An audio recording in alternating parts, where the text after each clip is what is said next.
Problémy s trávením potrápia občas každého. Pocit plnosti po jedle, nafúknuté brucho, krče či pálenie záhy. Často za tým stojí stres, nevhodná strava alebo jednoducho jedlo, ktoré nášmu telu nesadlo. Preto sme vytvorili vyváženú bylinnú zmes trávenie, jemné tonikum, ktoré prirodzene podporuje žalúdok, čreva aj celkovú harmóniu tráviaceho traktu. Zmes sme postavili na kombinácii 6 bylín, ktoré sa navzájom posilňujú a cielia na rôzne časti tráviaceho traktu.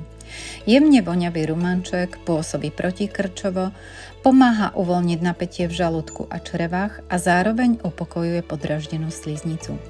Fenikel je tradičnou bylinou proti nadúvaniu, podporuje trávenie ťažšieho jedla, zmierňuje pocit plnosti a podporuje vstrebávanie živín. Koreň púpavy aktivuje tvorbu žlče, podporuje funkciu pečenie a napomáha lepšiemu rozkladaniu tukov. Medovka má ukľudňujúci vplyv na nervový systém. Napomáha najmä vtedy, keď sú tráviace problémy spojené so stresom alebo vnútorným napätím. Jemný nechtík chráni a obnovuje vnútorné sliznice, najmä ak sú podráždené alebo vystavené dlhodobejšiemu zaťaženiu.